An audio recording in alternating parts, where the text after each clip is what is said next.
नमस्कार दोस्तों, स्वागत है आप सभी का Yashasvi bright future academy by Dhananjay sir YouTube channel पर। आज हम शिक्षा अधिकार अधिनियम आरटीई 2009 के बारे में डिस्कस करेंगे। सीटेट 2026 फरवरी। इसमें जो भी इम्पोर्टेंट क्वेश्चन उसको हम एक पीछे वाला जो ग्रुप में आप देख सकते हैं, बहुत सारे यूट्यूब चैनल पर हम अपने आप से डिटेल प्रोवाइड कराए हैं। जो आज हम यहाँ पर एक नई चीज से लेकर आए हैं, जो आप लोग तो ध्यान से सुनेंगे जी। चलिए ठीक है।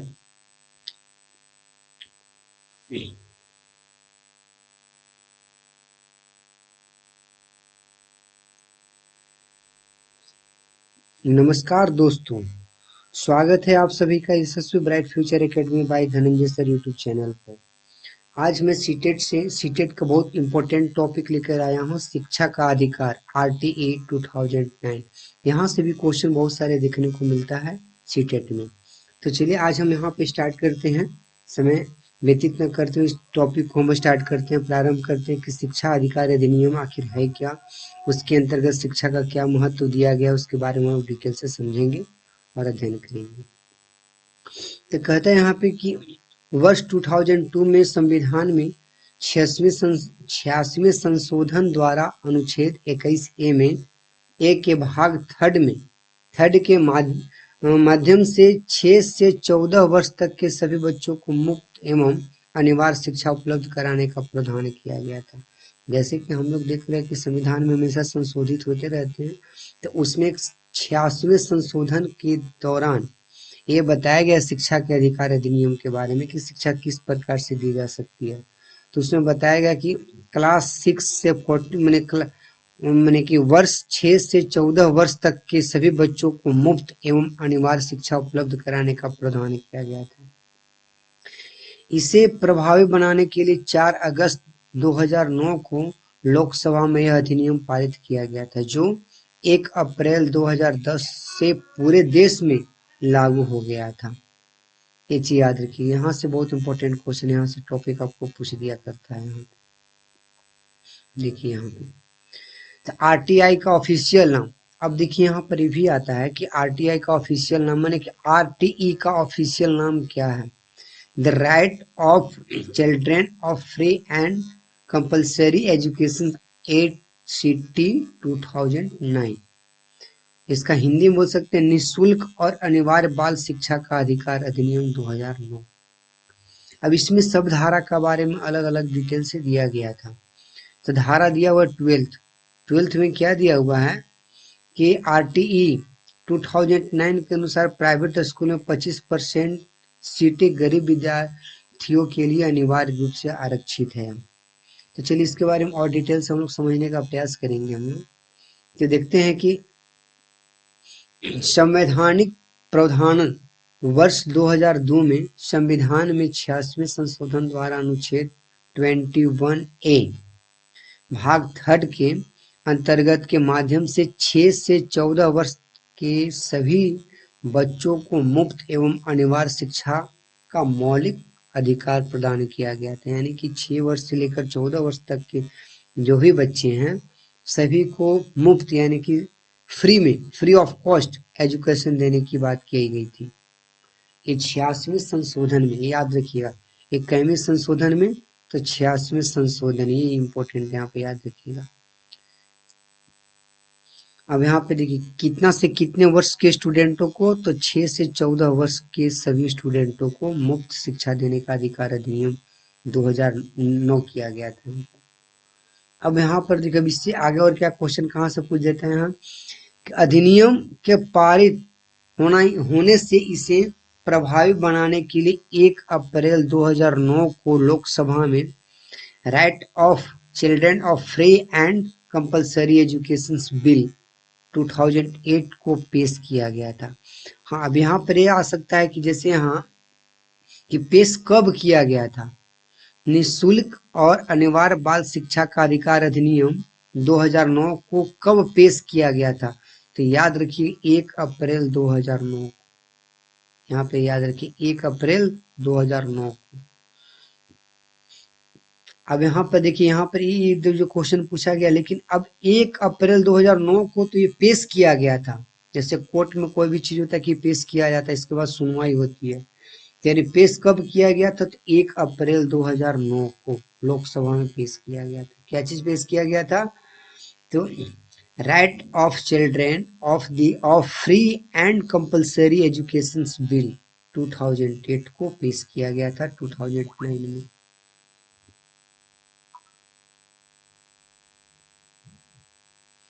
अब यहाँ पे देखिए पेश किया गया था, यानी कि 4 अगस्त 2009 को इसको पारित कर दिया गया।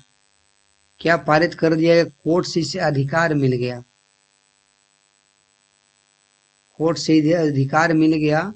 4 अगस्त 2009 को पारित कर दिया गया कि the right of children of free and compulsory education act 2009 को पारित किया गया, मैंने संसद से इसको पारित कर दिया गया।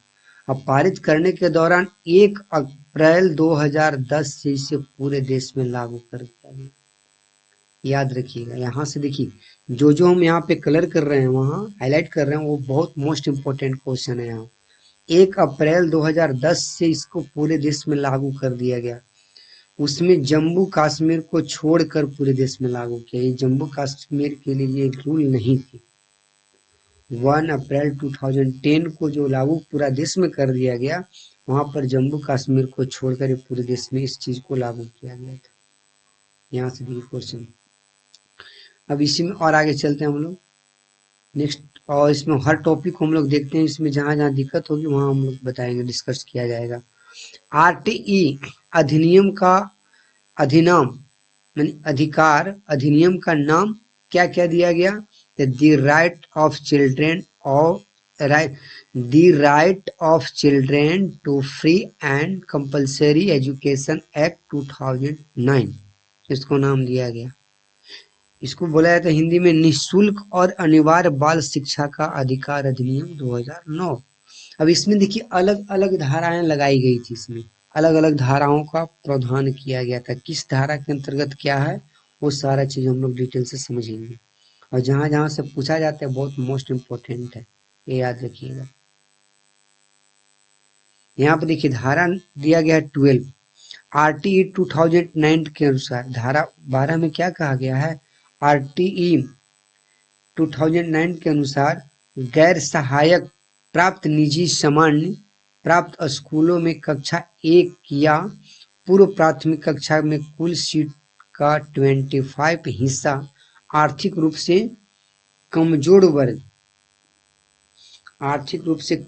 वर्ग ईडब्ल्यूएस और वंचित समूह डीजी के बच्चों के लिए आरक्षित हो गया था।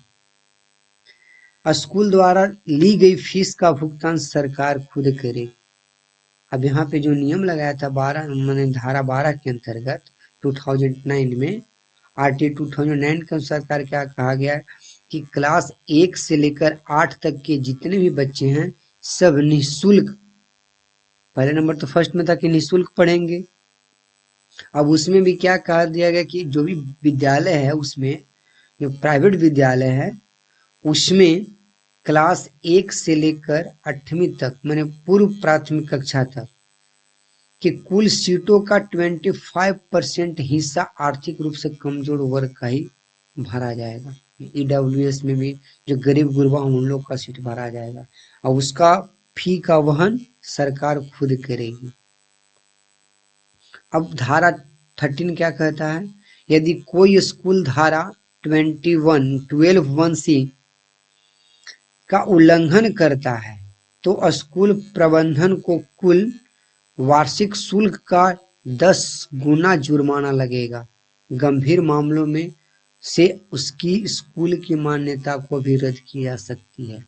यानी कि अगर कोई टीचर वहां पर ज्यादा बदतमीजी करने का प्रयास करेंगे तो उनको ऊपर एक धारा लगेगी, धारा 13। अब इस धारा के अंतर्गत क्या प्रावधान दी गई थी कि इसमें विद्यालय संचालक को 10 गुना फीस का जुर्माना लगेगा और अगर ज्यादा हो सकता है तो उसकी स्कूल की मान्यता को ही रद्द कर दी जाएगी। ये आपको 13 धारा था। धारा 14 में हम लोग आते हैं कि किसी बच्चे के पास जन्म प्रमाण पत्र न होने की स्थिति में स्कूल में प्रवेश से इनकार नहीं किया जा सकता है। अगर स्कूल में कोई अगर बच्चे लोग एडमिशन करने के व्यू से जा रहे हैं, अगर उनके पास अगर जन्म प्रमाण पत्र नहीं है तो उन्हें एडमिशन करने से इनकार नहीं किया जा सकता। ये धारा 14 था। धारा 14 के अंतर्गत यही नियम लगाई गई थी कि कोई भी विद्यालय में अगर बच्चा आ रहा है जिसके पास जन्म प्रमाण पत्र नहीं है तो उसे इनकार नहीं किया जा सकता है। आयु प्रमाण के अन्य साक्ष्य जैसे आंगनबाड़ी रिकॉर्ड स्वीकार किया जा सकता है, यानी आंगनबाड़ी में जितने दिन से वो पढ़ रहा था उसके सारा रिकॉर्ड के अनुसार उसको नामांकन किया जा सकता है। ये आपको धारा 14 के अंतर्गत दी गई शर्त थी।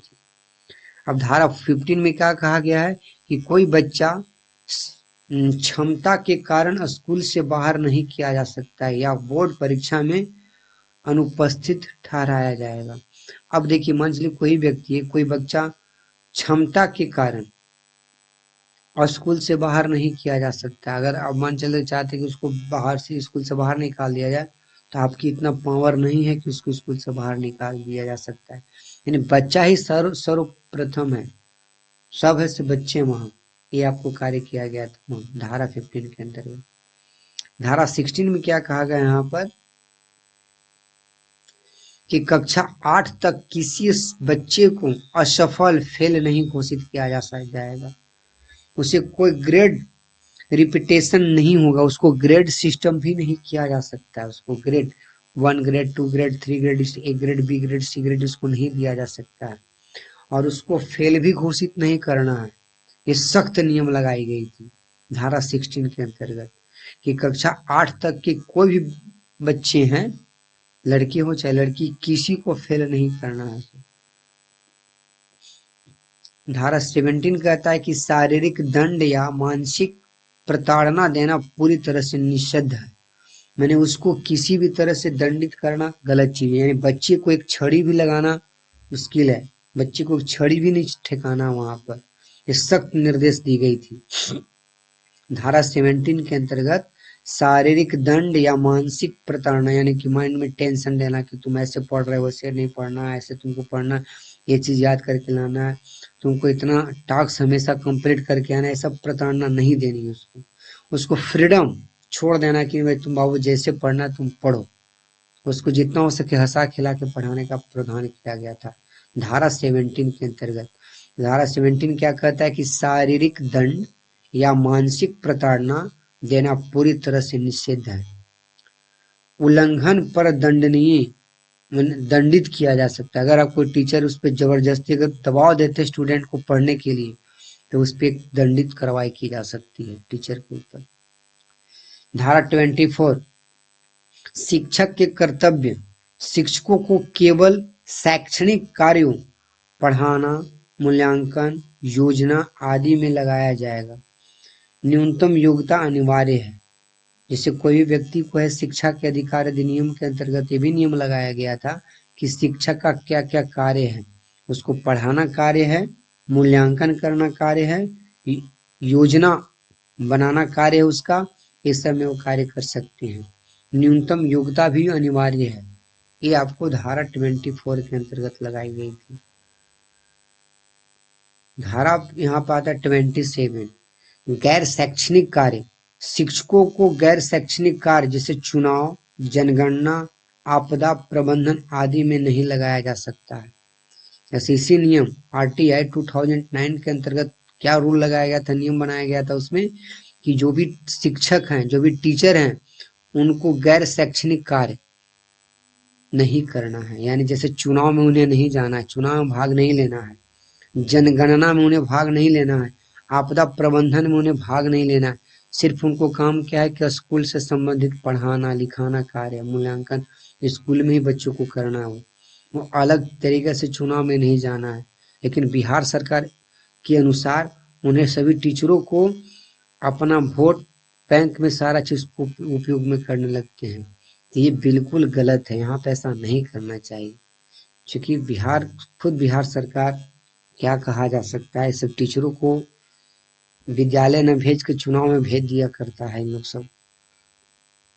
चलिए आगे हम लोग देखते हैं इसी के बारे में, समझने का प्रयास करते हैं। लेकिन ऐसा गलत चीज है, क्योंकि धारा जिस तरीका से लगाया गया आरटीआई 2009 के अनुसार, धारा 27 में कहता है कि गैर शैक्षणिक कार्य नहीं करना चाहिए। गैर शैक्षणिक कार्य, शिक्षकों को गैर शैक्षणिक कार्यों में जैसे चुनाव, जनगणना, आपदा प्रबंधन आदि में नहीं जाना चाहिए, लेकिन इन्हीं लोग को जबरदस्ती भेज दिया करते हैं यहाँ टीचर लोग को। आपदा, स्कूल समय से बाहर शैक्षणिक सेवाएं आदि, यानी कि स्कूल से बाहर कोई भी कार्य नहीं करना है। स्कूल से संबंधित जो भी कार्य है उस चीज को करना उचित है। आरटीआई 2009 के अनुसार छात्र शिक्षक अनुपात पीआरटी प्राथमिक स्तर कक्षा 1 से लेकर 5 तक, आरटीआई 2009 के अनुसार प्राथमिक स्तर पर कक्षा शिक्षक का अनुपात 30:1 होना चाहिए। अगर 1 से 5 तक है तो 30 स्टूडेंट में एक शिक्षक होना अनिवार्य है, या इससे बेहतर होना भी चाहिए। हो सकता है कि अगर मान के चलते अगर 2 टीचर भी हो तो चल सकता है, लेकिन 30 स्टूडेंट पर एक शिक्षक होना अनिवार्य है। ये आरटीआई 2009 के अनुसार डाटा दिया गया था। फिर कहता है आरटीआई 2009 के अनुसार छात्र शिक्षक अनुपात पीआरटी, मैंने उससे ऊपर वाला क्लास में उच्च प्राथमिक स्तर क्लास 6 से 8 तक उच्च प्राथमिक स्तर पर छात्र शिक्षक अनुपात 35:1, यानी 35:1। बच्चा को 30:1 और उससे ऊपर क्लास 6 से 8 तक का 35:1, इससे बेहतर होना चाहिए। आरटीआई 2009 के अनुसार विशेष पीआरटी आदि छात्र संख्या 200 से अधिक, यदि कक्षा 1 से 8 तक कुल नामांकन 200 से अधिक है तो समग्र छात्र शिक्षक का अनुपात 40:1 होना चाहिए, 1 से अधिक नहीं होना चाहिए। यानी कि विशेष जैसे, यानी कि 200 से अधिक अगर स्टूडेंट हैं तो क्लास में 40:1, यानी कि 40 विद्यार्थी पर एक शिक्षक होना अनिवार्य है। ये आरटीआई 2009 के अनुसार डाटा दिया गया था। पीआरटी यानी कि सारा चीज यहाँ पर हो गया। अब यहाँ पर चलते आरटीआई 2009 के प्रमुख प्रावधान क्या क्या था। देखिए जितना भी सारा चीज यहाँ से बहुत मोस्ट इंपोर्टेंट क्वेश्चन पूछे जाते हैं, सब सारा चीज डाटा याद रखिएगा। एगो 40:1 है, एगो 35:1 है। ये कब है? 2008 आरटीई 2009 के अनुसार डाटा दिया गया। इस चीज को जो मोस्ट इंपोर्टेंट, इसको याद रखिए। अब कहता है कि आरटीई 2009 के प्रमुख प्रावधान क्या है। तो 150 से अधिक बच्चे होने पर प्रावधान, यदि प्राथमिक स्तर पर 150 से अधिक बच्चे हों तो एक प्रधानाध्यापक और 5 शिक्षक का प्रावधान है। अगर 150 से अधिक स्टूडेंट हैं तो एक विद्यालय में एक प्रधानाध्यापक और 5 शिक्षक होना अनिवार्य है। जब 150 से अधिक स्टूडेंट हैं तब। शिक्षक का कार्य घंटे, आरटीई 2009 के अनुसार शिक्षक के लिए एक सप्ताह में न्यूनतम 45 घंटे कार्य अनिवार्य है। ये आपको सलाह दी गई है। प्राथमिक स्तर पर शैक्षणिक घंटे व कार्य दिन दिवस न्यूनतम 800 घंटे और 200 दिन। देखिए सारा डाटा आपको पूछा जाता है एग्जाम में। न्यूनतम 800 घंटे और 200 दिन। आरटीई 2009 के अनुसार डाटा दिया गया है। उच्च प्राथमिक स्तर पर शैक्षणिक घंटे व कार्य दिवस न्यूनतम 1000 घंटे और 220 दिन। ये भी याद रखिएगा। फिर कहता है यहाँ निष्कासन पर रोक, मैंने कोई व्यक्ति को निष्कासित नहीं किया जा सकता। आरटीई 2009 के अनुसार बालक को कक्षा 8 तक निष्कासित नहीं किया जा सकता, उसको स्कूल से भगाया नहीं जा सकता, नहीं तो टीचर को ही भगा दिया जाएगा। स्टूडेंट को भगाने की जगह पर टीचर को ही भगा दिया जाए, क्योंकि आरटीई 2009 के अनुसार सख्त आदेश दिया गया था कि बच्चा को कुछ नहीं करना है, बच्चा जो कहे वही करना है। टीचरों का ये आदेश को मानना पड़ेगा।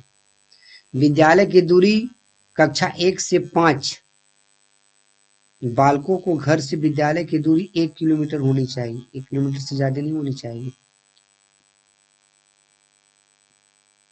अब देखिए यहाँ पर कहता है SMC school management committee. School management committee का अध्यक्ष, इसका अध्यक्ष अभिभावक होता है। वो अभिभावक को इसका अध्यक्ष बनाने का दायित्व दिया गया था। प्रधान एवं अन्य विशेष बिंदु, अनुदान एवं खर्च का उत्तरदायित्व स्कूल के विकास के अनुदान एवं खर्च का उत्तरदायित्व विद्यालय प्रबंधन समिति SMC का होगा, यानी स्कूल मैनेजमेंट कमेटी का होगा। ये पूरा जितना जो दायित्व है स्कूल मैनेजमेंट कमेटी करेंगे, जितना उसका अनुदान का खर्च है। विशेष आवश्यकताओं वाले बच्चे, इन्हें समावेशी शिक्षा व्यवस्था इंक्लूसिव एजुकेशन के लिए अंतर्गत पढ़ाना चाहिए, क्योंकि बहुत सारे वैसे बच्चे हैं जो पढ़ने में असमर्थ है। तो सभी बच्चे के साथ कोई बच्चा में भेदभाव नहीं हो, क्योंकि बच्चा में कोई भेदभाव, जाति उति की कोई भेदभाव न हो, ये अधिकार अधिनियम 2009 में बताया गया था। लेकिन आजकल नेताओं का इतना घटिया प्रदर्शन हो रहा है कि जो सभी को एकदम शिक्षा में सभी को जातियों में बांट दिया करते हैं। ये बिल्कुल गलत है, ऐसा नहीं होना चाहिए। लेकिन RTE 2009 के अनुसार बताया गया था जितने भी बच्चे हैं सब अलग अलग कास्ट को भी क्यों न हो, सबको एक समान एक साथ पढ़ाना उचित है। लोल्हा लंगड़ा अंधरा सब चीजें सबको एक साथ बैठाकर एजुकेशन देने का प्रावधान किया गया था। लेकिन आजकल खुद सरकार ही देख रहे हैं कि बहुत सारे यूनिवर्सिटियों चाहे अदर अदर जगहों पर सब मैंने जातियों में डिवाइड कर दे रहा है बच्चों को, बच्चों के बीच नफरत की भावना पैदा कर दे रहा है। ये बिल्कुल गलत है, ऐसा नहीं होना चाहिए। आगे हम लोग चलते हैं यहाँ पर। विशेष आवश्यकता वाले बच्चे को इन्हें समावेशी शिक्षा व्यवस्था इंक्लूसिव एजुकेशन के अंतर्गत पढ़ाना चाहिए। कक्षा कक्ष की स्थिति, शिक्षा का अधिकार अधिनियम 2009 के क्रियान्वयन के बाद कक्षा कक्ष आयु के अनुसार अधिक समजातीय होना चाहिए। होमोजीनियस के अंतर्गत क्या कहते हैं, समजातीय होना चाहिए। दिव्यांग बच्चों के लिए मुफ्त शिक्षा, RTE 2009 के अनुसार दिव्यांग बच्चों के लिए मुफ्त शिक्षा 18 वर्ष तक देनी चाहिए। ये RTE 2009 के अनुसार सब रूल लगाया गया था।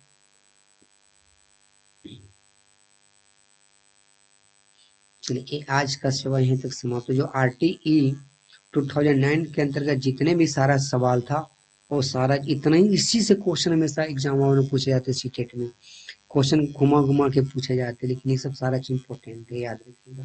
तो आज का सेवा यहीं तक। अब नेक्स्ट वीडियो में इससे संबंधित जितने भी इंपॉर्टेंट क्वेश्चन है सारा चीज हम लेकर आएंगे। अब सीटेट के लिए जो मोस्ट इम्पोर्टेंट बात है, जो पेडागोजी को पकड़ने के लिए पॉजिटिव टैगवेट एंड नेगेटिव टैगवेट को हम अगले वीडियो में लेकर जरूर आएंगे।